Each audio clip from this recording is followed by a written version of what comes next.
자, 이 시간에는 계절의 변화 그리고 식생, 토양 이런 것들을 공부할 거야. 자, 어떤 내용이 있는지 살펴보면 먼저 기단에 대해서 공부를 할 거고, 자, 그다음에 봄, 여름, 가을, 겨울 각 계절별 특징을 보면서 일기도, 계절별 일기도를 살펴볼 거야. 자, 그리고 우리나라에 어떤 식생이 분포하는지 볼 거고, 그리고 토양을 분류해서 어떤 토양들이 있고 우리나라에 어떤 토양이 분포하고 있는가 이런 내용들을 살펴볼 거다. 자, 먼저 기단부터 볼게. 기단이라고 하는 거는 공기 덩어리를 기단이라고 해. 뭘 생각하면 되느냐? 뭐의 약자냐면 이거 약자야. 공기 집단의 약자가. 그래서 이걸 줄여서 뭐라고 하느냐? 기단이라고 한다. 시베리아 기단이라고 그러면 시베리아에 있는 공기 덩어리야. 시베리아 쪽에 있는 같은 성질을 가진 공기 덩어리, 이걸 기단이라고 그런다. 자, 우리나라에 영향을 주는 기단은 총 몇 개가 있냐면, 자, 이 지도상에는 4개의 기단이 표시가 되어 있는데 우리는 3개의 기단만 볼 거야. 어떤 기단 볼 거냐 하면은 시베리아 기단, 오호츠크의 기단, 그리고 북태평양 기단 이렇게 볼 거라고. 자, 이 기단이 어떤 계절에 영향을 주는지, 그리고 이 기단이 어떤 성질을 가졌는지 이런 걸 볼 건데, 기단의 성질은 공기의 성질은, 공기 덩어리가 기단이야. 공기의 성질은 기온이 높으냐 낮으냐, 기온을 얘기하는 거야. 그리고 습도가 높은가 낮은가, 습도를 얘기하는 거야. 자, 기단의 성질, 기온하고 습도를 얘기하면 되는데, 기단의 성질은 기단이 자리 잡고 있는 그 위치를 보면은 기단의 성질을 바로 얘기할 수 있다. 우리보다 북쪽에 있는 기단은 차가운 기단이야. 남쪽에 있으면 따뜻한 기단. 대륙에 위치해 있으면 그거는 건조한 기단, 습도 낮은 기단. 바다에 위치해 있으면 습도가 높은 기단이야. 자, 그럼 봐. 시베리아 기단, 우리보다 북쪽에 있어 차가운 기단이고, 대륙에 있어 건조한 기단이야. 오호츠크의 기단, 우리보다 북쪽에 있기 때문에 차가운 기단이야. 오호츠크의 바다에 있어 습도가 높은 기단이야. 북태평양 기단, 우리보다 남쪽에 있지, 무더운 기단이야.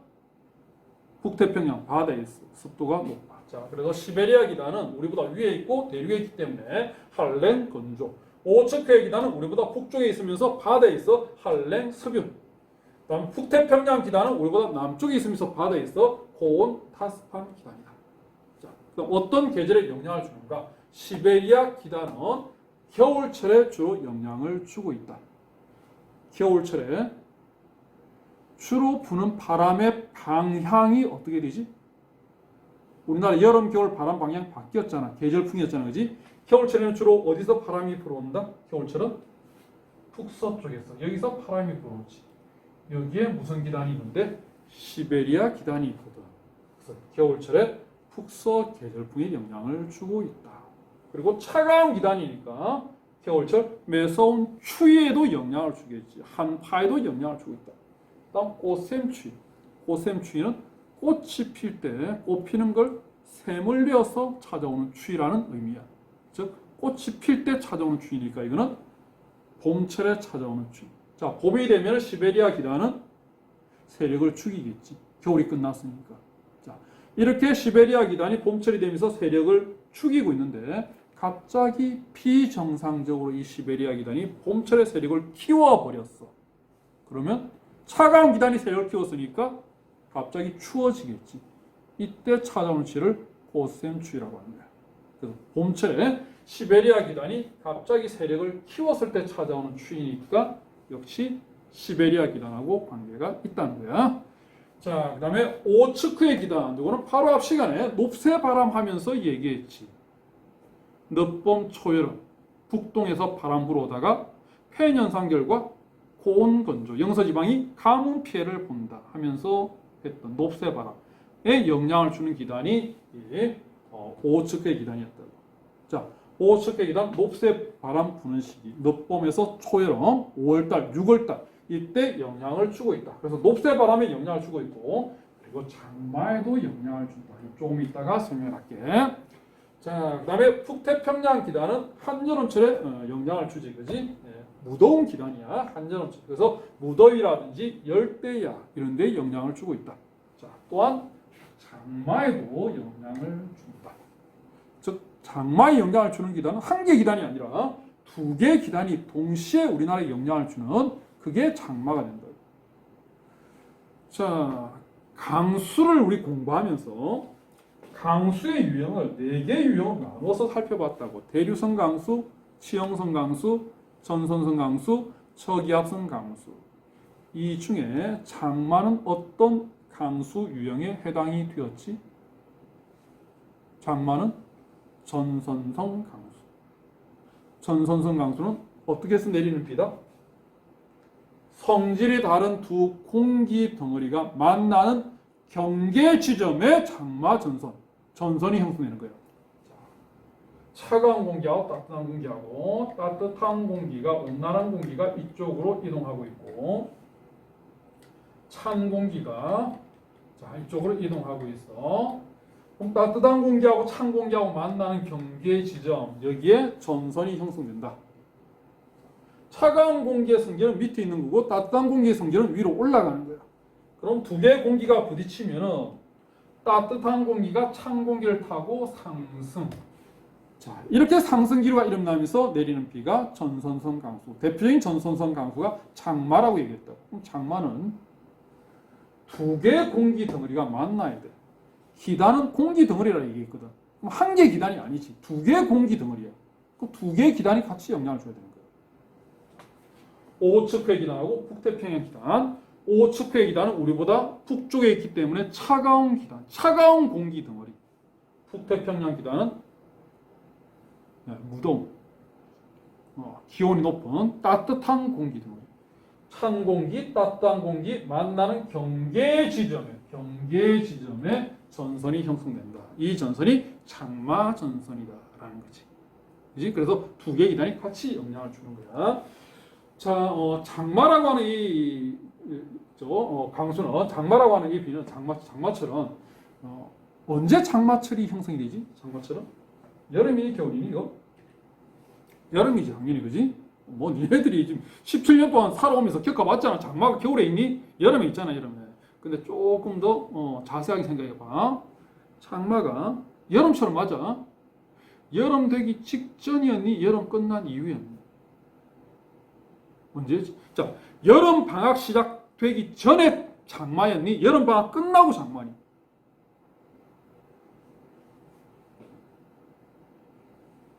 장마가 끝이 나면 니네들이 좋아하는 여름 방학이 시작됐잖아. 여름 되기 직전이야. 그러니까 초여름이라고 보면 되지, 초여름.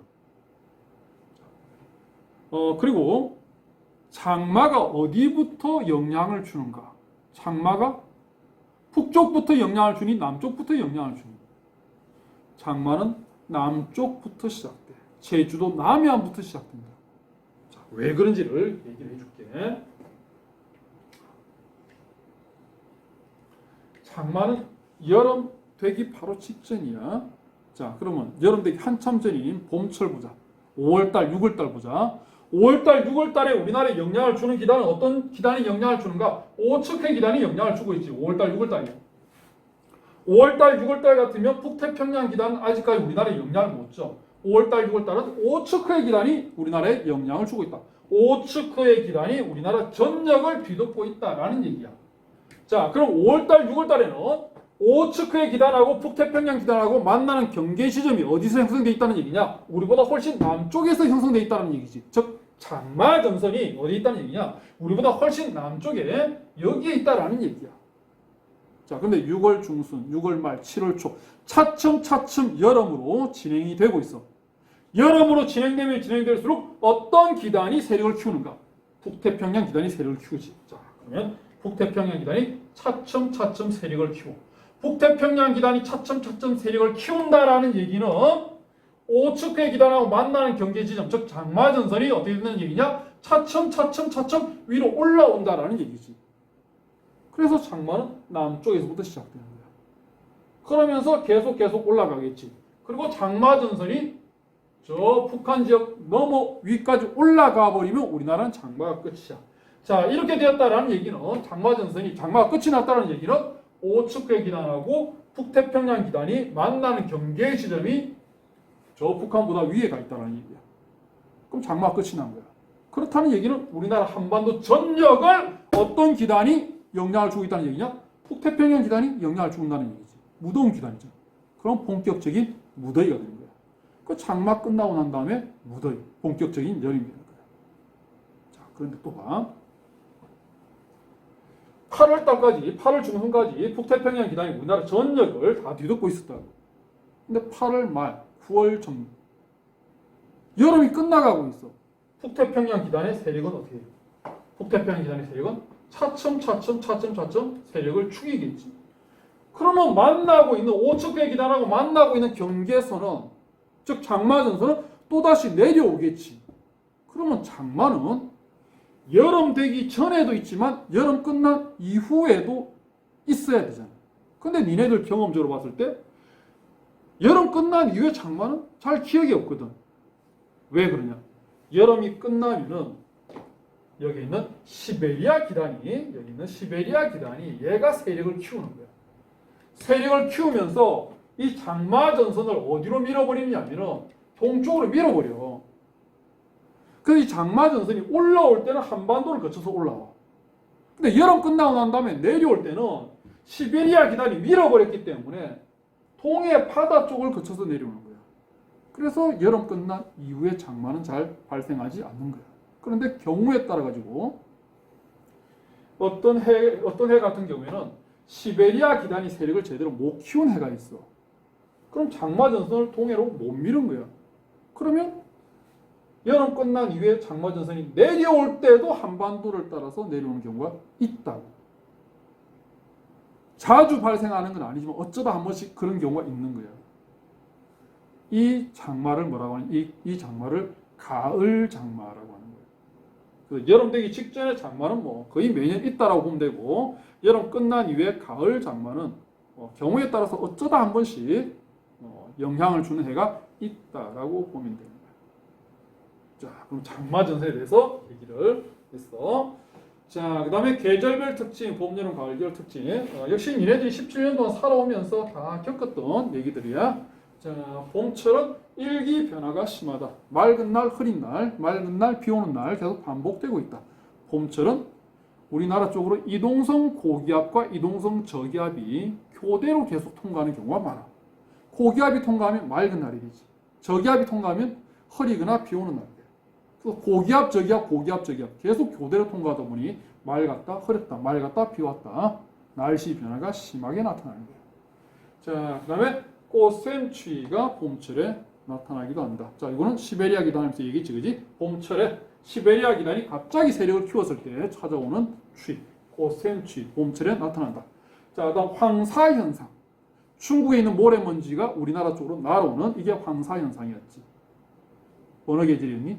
봄철에 가장 뚜렷이 나타난다고 했지. 여름철에는 잘 안 나타난다고 했어. 왜? 여름철에는 중국 내륙 지역이 여름철에는 비가 오기 때문에 바닥이 젖어 있는 상태이기 때문에 바람이 불더라도 중국에 있는 모래가 잘 날리지 않는다. 그런데 봄에는 가을에 비 안 왔어, 겨울에 비 안 왔어, 봄에 비 안 와. 6개월 이상 동안 비가 안 왔어. 바닥은 완전 메마른 상태. 바람 조금만 불더라도 모래먼지는 대거 날려. 그래서 봄철의 황사현상이 가장 뚜렷이 나타난다.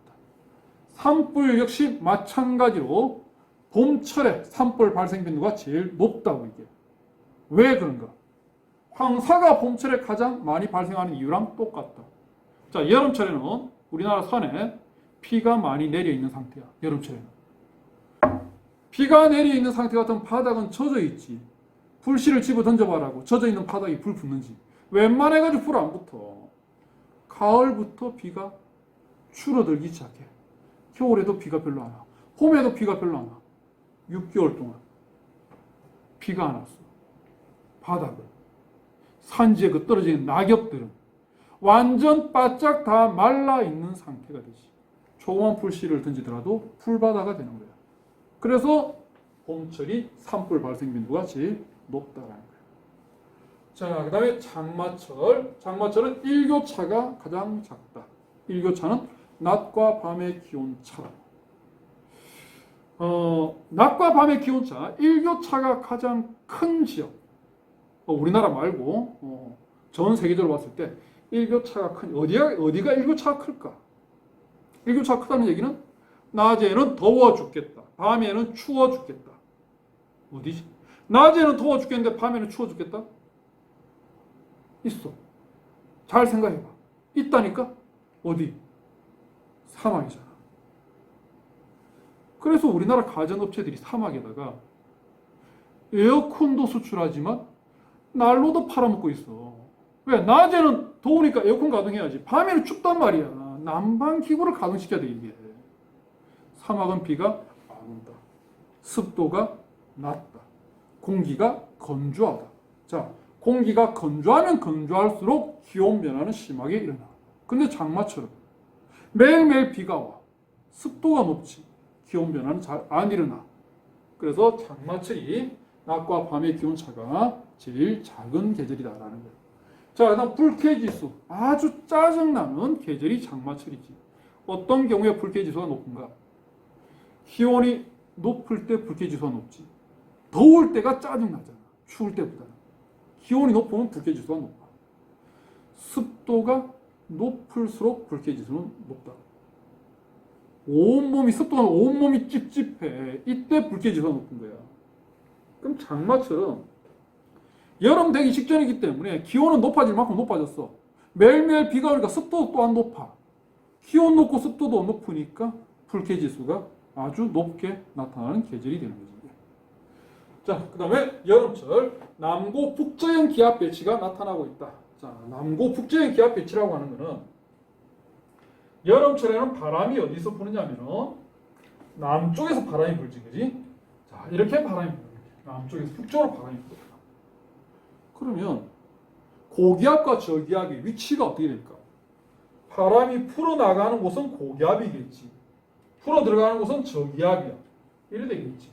그래서 기압 배치 자체가 남쪽에는 고기압, 북쪽은 저기압이야.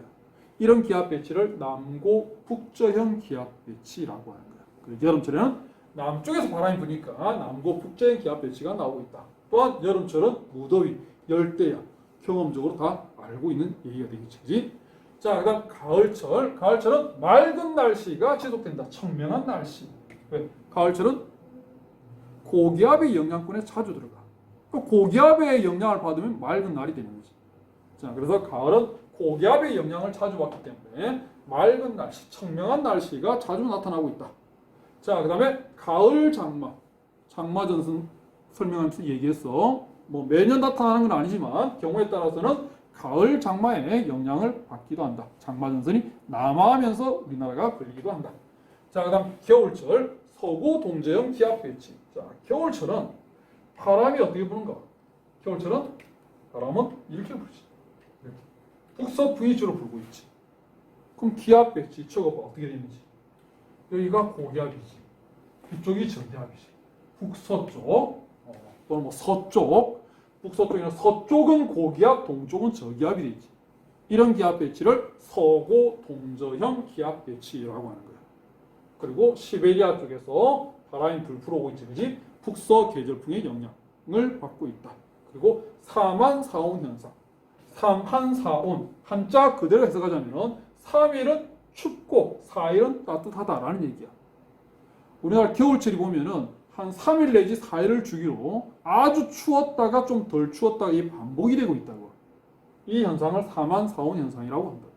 자, 이게 왜 이 현상이 나타나느냐 하면은 시베리아 기단이 수축과 팽창을 반복하고 있다고. 차가운 시베리아 기단이 팽창을 했다라고 하면 우리나라는 아주 매서운 추위가 찾아오겠지. 근데 수축했어. 그럼 좀 덜 춥겠지. 3, 4일 주기로 시베리아 기단이 수축과 팽창을 반복하기 때문에 3, 4일 주기로 아주 추웠다가 덜 추웠다. 이게 반복이 되고 있다고. 그걸 사만사온 현상이라고 한다. 그래서 겨울철에 사만사온 현상. 이런 현상도 나타난다. 자, 그 다음에 옆에 있는 일기도를 볼게. 자, 일기도는 뭐 장마철 일기도, 여름철 일기도, 그리고 태풍 불 때 일기도, 그리고 겨울철 일기도. 자, 4개의 계절의 일기도를 살펴볼 건데, 장마철의 일기도는 우리나라에 장마전선이 걸려 있습니다. 자, 어디 있냐? 장마전선 여기 있다. 자, 여기는 자, 이게 장마전선이지, 그지? 이게 우리나라에 걸려 있으면 우리나라 장마구나 이렇게 판독해 주면 돼. 자, 전선이 있다고 해가지고 무조건 장마 전선이 아니야. 자, 여기 보자. 여기 보면 아래쪽으로 뾰족한 거 있지, 그지? 이거 장마 전선 아니야, 이거는 한랭 전선이야. 여기 뾰족한 거 있잖아, 그지? 이 장마 전선 아니야, 한랭 전선이야, 이거는. 장마 전선은 어떻게 표현되는지 알면은, 자, 이렇게 표현되는 거야. 위쪽은 둥글게, 아래쪽은 뾰족하게. 이 전선이 장마 전선이야. 이게 우리나라에 걸려 있어야지 이게 장마철입니다. 무조건 아무 전선이 있다고 해가지고 무조건 장마철로 가면 안 돼. 이게 장마 전선이야. 자, 이게 과학 시간에 저 과학하는 친구들, 이과 애들이 어떻게 공부를 하냐면은 전선에 여러 가지 전선이 있는데 둥글게 표현된 이게 온난 전선이야. 온난 전선. 따뜻한 공기의 끝자락에 형성되는 거예요. 그럼 따뜻한 공기가 어디 있다는 얘기야? 여기 있다는 거야. 따뜻한 공기가 이렇게 있을 때 따뜻한 공기의 끝자락에 이 온난 전선 표시를 한다고. 그다음에 차가운 공기의 끝자락에 찬 공기의 끝자락에 뭐가 표시되느냐? 한랭 전선이 표시돼. 한랭 전선은 이렇게 뾰족하게 표시된다. 장마 전선은 어떤 기단? 북태평양 기단에다가 오츠케 기단. 북태평양 기단은 따뜻한 공기, 오츠케 기단은 차가운 공기. 자, 북쪽에는 오츠케 기단, 차가운 공기야, 차가운 공기. 그러면 한랭 전선 표시가 되겠지. 근데 아래쪽은 북태평양 기단이야. 따뜻한 공기잖아. 그럼 온난 전선이 표시되겠지. 그치? 그래서 아래쪽은 한랭 전선, 위쪽은 온난 전선. 이게 협쳐져 있는 이게 장마 전선이라고. 그래서 이 전선이 이걸 갖다 이제 과학 시간에 정체 전선이라고 불러. 이게 이제 정체 전선, 즉 장마 전선에 해당된다. 이게 우리나라에 걸려져 있어야 된다는 거야. 자, 그다음에 여름철 일기도.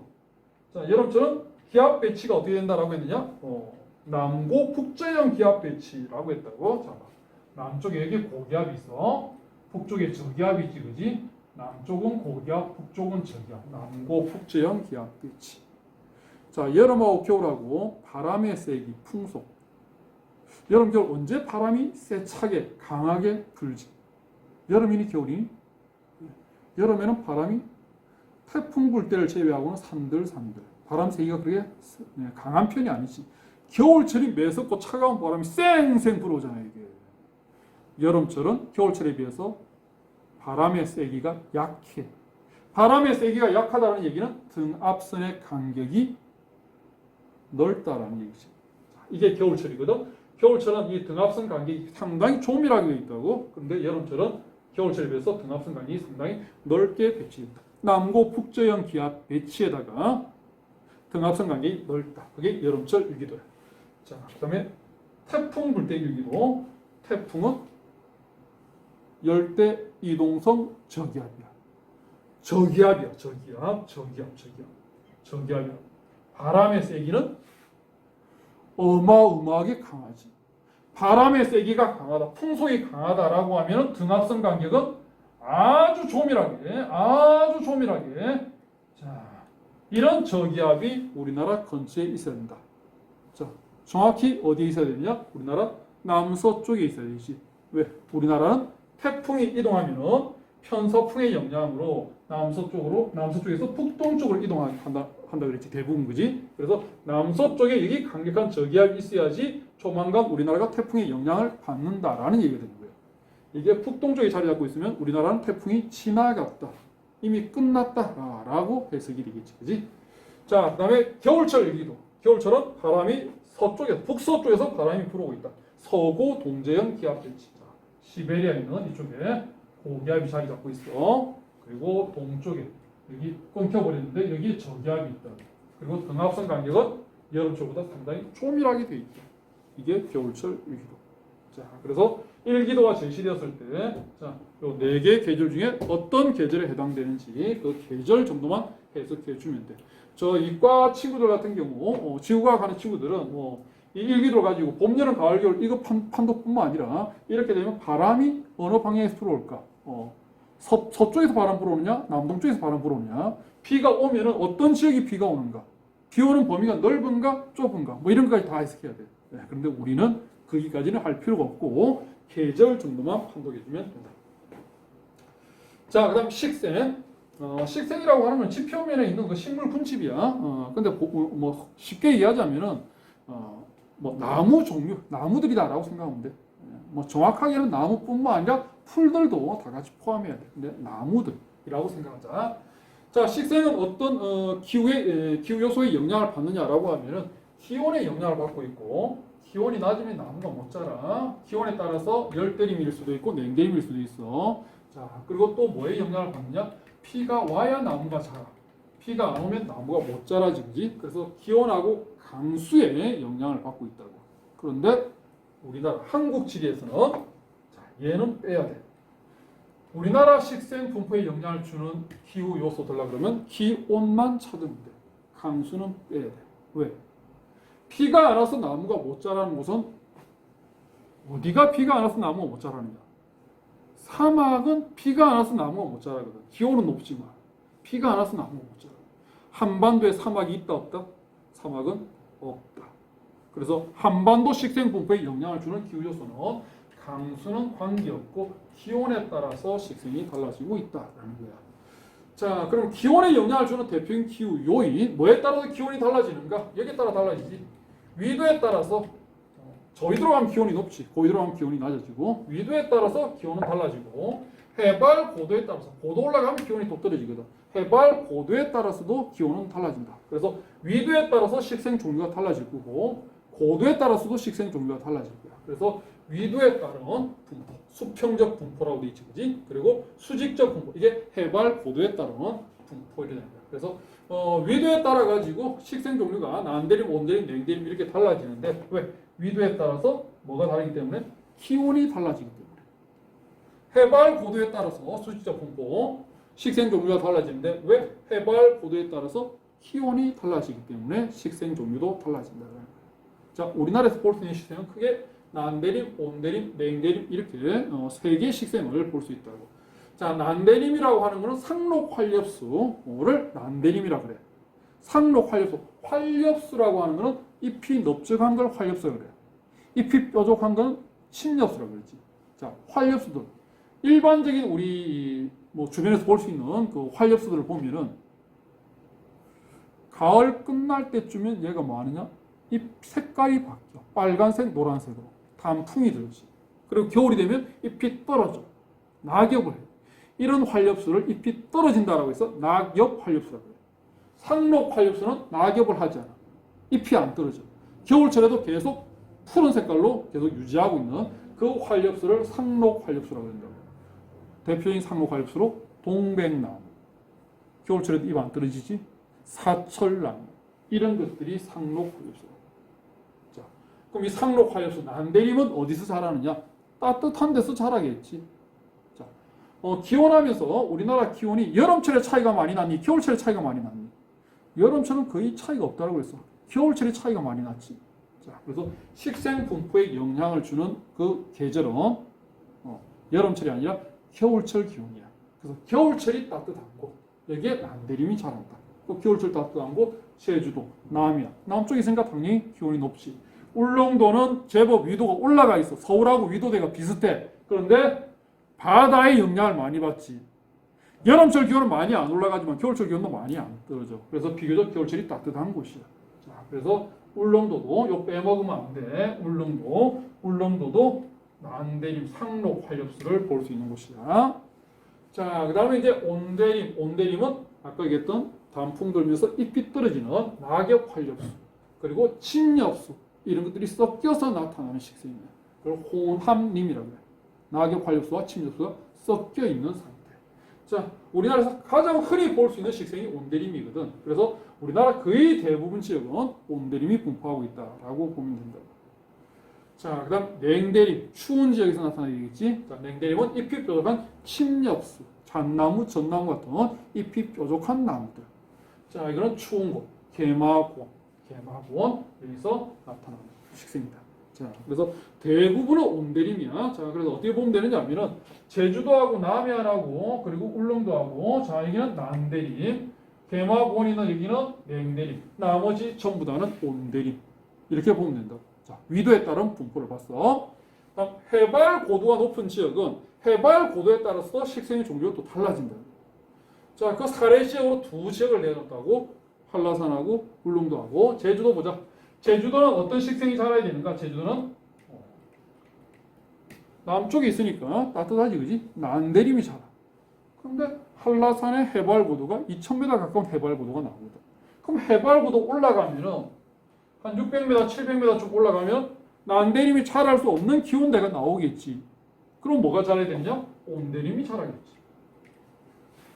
더 올라가서 한 1200, 1300, 1500까지 올라갔어. 그러면 온내림이 자랄 수 없는 기온대가 또 나올 거란 말이야. 그럼 그 위에는 뭐가 자라야 되냐? 그 위에는 냉내림. 이렇게 자라는 거야. 자, 그다음 울릉도 보자. 자, 울릉도에는 어떤 식생이 자라는가? 울릉도 위도는 중위도에 해당되지만 중부 지방 쪽에 해당되지만 서울하고 위도가 거의 같지만 바다의 영향을 많이 받기 때문에 겨울철 기온이 많이 안 떨어진다. 난내림이 자라는 곳이야. 그때 울릉도도 해발 고도가 한 1000m 가까이 되거든. 성인봉 같은 경우는 한 980m쯤 된다고 이게.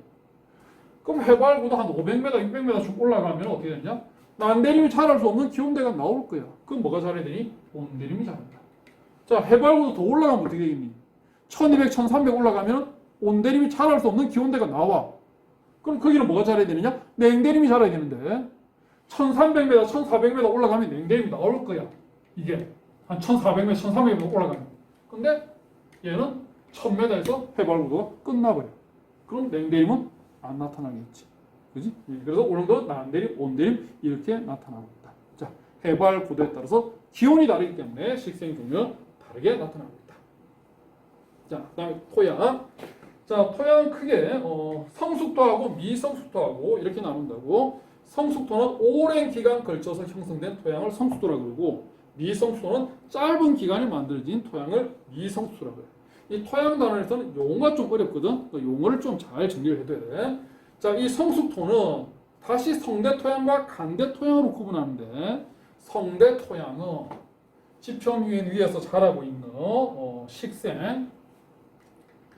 식생이라든지 또는 기후라든지, 물론 이제 기후의 영향으로 이제 식생이 달라지겠지. 기후나 식생 가지고 토양을 얘기할 때, 즉 기후 식생에 따라서 그 특징이 결정되는, 기후나 식생의 영향을 받는 그 토양을 성대토양. 간대토양은 밑에 있는 기반암, 어떤 암석으로 이루어져 있느냐, 여기에 따라서 영향을 받고 있는 토양을 간대토양이라고 해요. 그럼 토양을 어떻게 나누느냐? 얼마나 오랜 기간 걸쳐서 형성됐느냐 가지고 성숙토, 미성숙토로 나누고, 성숙토는 다시 성대토양, 간대토양으로 나눠서 성대토양은 기후, 식생의 영향을 받는 토양, 간대토양은 기반암의 영향을 받는 토양. 자, 그럼 성대토양에 적색토, 갈색토, 회백색토 이렇게 나와 있는데, 뭐 토양 색깔이 빨간색이니까 적색토라고 한 거야. 뭐 회백색이니까 회백토라고 얘기한 거야. 얘는 식생하고 기후 가지고 설명하면 된다. 그 적색토는 난내림이 분포하는 곳에서 볼 수 있는 토양이 적색토. 온내림 분포하는 곳에서는 갈색토. 그다음 냉내림 분포하는 곳에서는 회백색토 이렇게 나타나고 있다. 자, 그럼 우리나라에서 적색토, 갈색토, 회백색토 중에서 제일 많이 볼 수 있는 토양은 어떤 식생이 제일 많다? 온내림이 제일 많지. 그러면 갈색토가 제일 흔하게 볼 수 있는 토양이다. 그래서 얘네들 초등학교 때 초등학교 선생님이 미술 그림 그리면서 야, 흑색 가져와, 흑색으로 칠해라고 하면 그 흑색으로 뭘 칠했니? 갈색으로 가지고 흑색을 표현했다고. 왜? 제일 많으니까.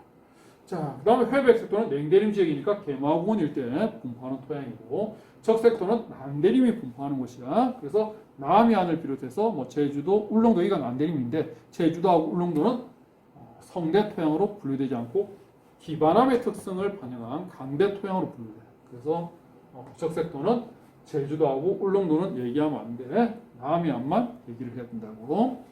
자, 그다음 간대토양, 기반암의 영향을 반영하는 토양. 자, 현무암이 기반암일 때 나타나는 토양, 현무암 풍화토.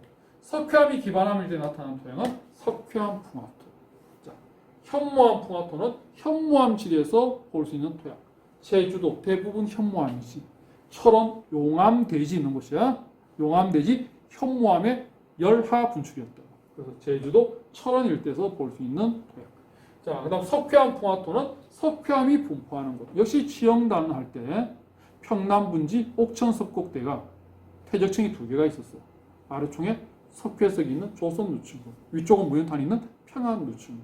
그래서 조선 누춘군 분포하는 곳. 여기가 석회암 풍화토가 있다. 자, 현모암 풍화토는 검은색, 흑갈색을 띠고 있고 왜 흑갈색을 띠느냐? 현모암이 깨져서 흙이 된 거야. 현모암이 무슨 색깔이? 현모암이 검은 색깔이지. 그래서 검은색 돌멩이가 깨져서 흙이 되다 보니까 흙 색깔도 검은색 계열을 띠고 있다라는 거야. 뭐 완전 검은색은 아니기 때문에 조금 옅은 검은색이기 때문에 흑갈색이라고 표현을 해두고 있어. 뭐 검은색이라고 하더라도 뭐 틀린 말은 아니야. 그다음에 석회암 풍화토, 얘는 빨간색을 띠고 있어. 석회암 가지고 뭐 만드느냐? 시멘트를 만든단 말이야. 시멘트 색깔이 석회암 색깔일 건데, 그럼 시멘트가 회색이 아닌가? 이게 빨간색이었던가? 회색이야. 그런데 석회암 풍화토는 빨간색이다. 자, 현모암 풍화토는 현모암이 깨져서 만들어진 흙이야. 그런데 석회암 풍화토는 석회암이 깨져서 만들어진 토양이 아니고 석회암이 화학 반응에 의해서 화학적 풍화 작용을 받은 거야. 자, 석회암은 물하고 만나면은 석회암의 주성분은 탄산칼슘이야. 물하고 만나면 얘네들 다 녹아버려. 그런데 석회암 지대라고 해가지고 탄산칼슘만 있는 게 아니야. 불순물이 있거든. 토양 속에 포함되어 있는 대표적인 불순물이 철하고 알루미늄하고 이게 들어가 있단 말이에요. 이게. 그럼 탄산칼슘은 물하고 만나면 다 녹아버리지만 철하고 알루미늄은 물하고 만나더라도 안 녹잖아. 그지? 특히 철은 물하고 계속 만나면 철은 녹슬지. 녹슬었다라는 얘기가 물에 있는 산소하고 결합되어 있다는 얘기야. 그래서 저 이과 친구들이 이렇게 표현하거든. 산화철이라고 표현해. 우리는 그냥 쉽게 철이 녹슬었다라고 생각합니다. 자, 녹슨 철이 토양층에 남아있어. 철이 녹슬면 무슨 색깔? 빨간색이지. 그래서 석회암 풍화토는 회색이 아니라 빨간색을 띠고 있다. 자, 그 다음에 미성토, 단기간에 만들어진 토양으로 미성토인데 뭐 충적토, 염류토 이런 것들이 있다. 충적토, 충격이라는 말은 하천 퇴적작용이 충격이었지. 충격평야, 하천 퇴적작용으로 만들어진 평야, 선상지, 범람원, 삼각뷰 있잖아, 그지? 자, 충적토는 하천 퇴적작용으로 만들어진 토양이야. 그러면 하천 주변에 충적평야 있는 곳, 범람원, 삼각주 이런 곳에 있는 토양이 충적토라고. 하천이 계속 쌓아놓고 있는 토양이야. 그럼 하천에 의해서 영양분이 계속 공급되고 있기 때문에 상당히 비옥한 토양이다. 그래서 충적토가 있는 범람은 삼각주, 뭐로 많이 이용되느냐? 농경지로 이용이 많이 되고 있는 거야. 자, 그 다음에 염류토라고 하는 거는 소금염자지. 염분이 포함되어 있는 토양이야. 그럼 바닷가 근처에 있어야겠지. 바다 근처에 바다의 영양, 바닷물의 영향을 받고 있는 그 일대에서 나오는 그 토양이 염류토라는 거야. 그래서 바닷가 근처에 표시가 되어 있는 거 그게 염류토라고 해석을 해주면 되는 거야. 자, 이렇게 해서 이제 계절 변화 그리고 식생 토양 이런 걸 살펴봤는데 시험에 출제되는 그 빈도는 그렇게 높지가 않다고. 그런데 토양 특히 토양 같은 경우 용어가 좀 어렵지, 그지? 예, 그래서 이 자체만 가지고 물어보기보다는 선택지에 하나씩 들어가 있거든. 근데 용어 정리 잘 안 되어 있으면 선택지에서 보는 용어가 처음 보는 용어인데 라고 하면 안 되겠지, 그지? 예, 그래서 요 토양 같은 경우에는 좀 용어 중심으로 그리고 어떤 식으로 분류되어 있는지 이런 것 중심으로 공부를 해두면 시험에 충분히 대비가 될 거라고 생각해. 자, 그러면 수고했고 다음 시간에 또 봅시다.